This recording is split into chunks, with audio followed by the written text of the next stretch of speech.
enjoy the bottle of rum.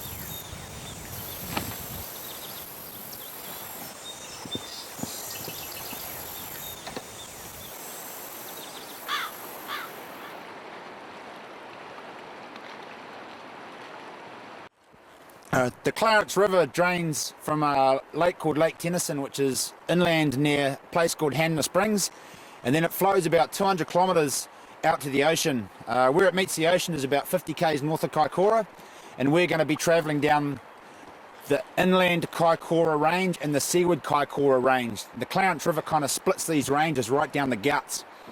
It's quite an important river for geologists. It's got a lot of Amuri limestone and a lot of rock formations that are around about 45 to 75 million years old, at a rough guess. On this particular mission, me and a couple of mates are going to be cruising down the river for a few days, doing a spot of fishing and harvesting some animals along the way. Now, our target species are red deer, chamois and wild pigs, with wild pigs being the main focus because everyone likes bacon. Here we are on the only rapid of the trip.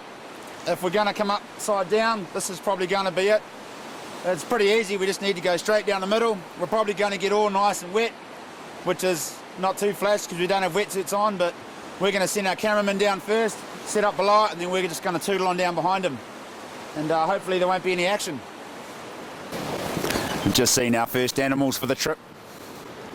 Small family of goats. Yeah. Shut up. Shut up.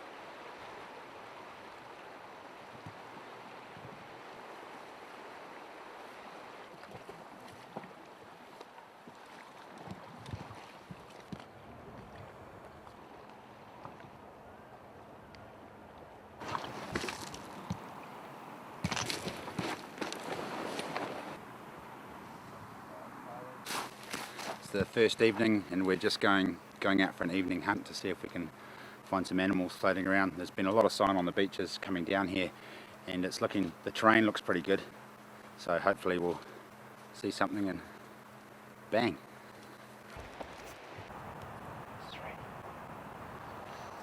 Just shot. Did you hit that one over there?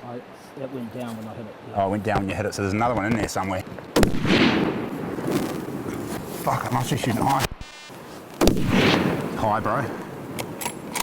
I think that one's hit. That's the one I hit. Your one ran left that you just shot at. Hold on, I'll wait. Yep, go, I'm on it. Yep, got him.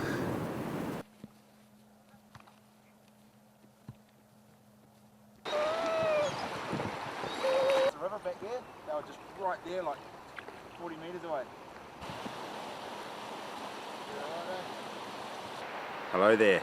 So we were just rafting down the river, having a good old time, and we looked up on the horizon and saw a few pigs ambling down the hill, down a bit of a valley. So we've come up here to make sure that this brush isn't too long so we can see them, and we're just going to pop over that ridge there, and hopefully we'll be able to harvest a couple of more animals for the freezer, fingers crossed. So we'll go up and see what we can see.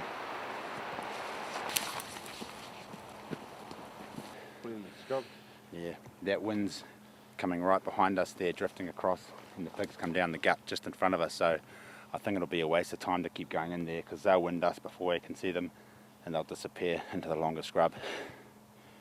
So we might go back and sit on the raft and keep floating down, see if we can see some more.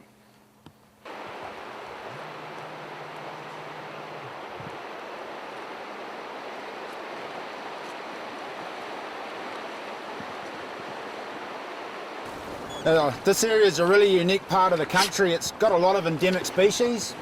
I think it's got about 7 different species of gecko and a bunch of different species of weka that don't live anywhere else in the country, just up in this valley. And there's also a bunch of plants up here that are endemic to this area.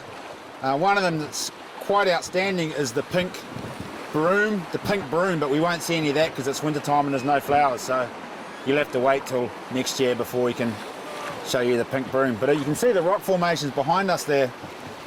Gives you a good idea of how old some of this rock is, and there's some really cool fossils and other bits and pieces lying around. We might spend a bit of time this evening seeing if we can find a few. Not. I mean, we might spend a bit of time this evening shooting some animals. Back in the day when the early settlers or the first settlers came here and started running cattle and sheep on these big ranges, they had a huge problem with overgrazing, and that's why a lot of the land is so barren right now. The early musterers, get out of the way, dog. The early homesteaders ran their cattle here, and the cattle and sheep just totally ate all the tussock plants out. So now there's only this broom, bunch of kanuka and manuka, as you can see behind us, and little patches of grass here and there. But the majority of the land is unusable. It's just dry, barren, and nothing grows there, which is pretty cool. Nowhere else in New Zealand has this kind of landscape.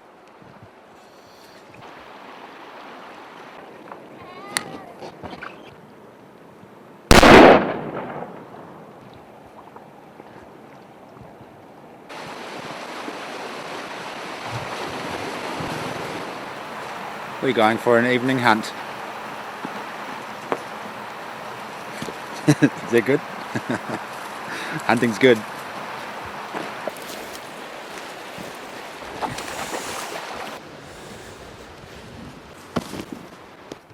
But he wasn't a big fuss.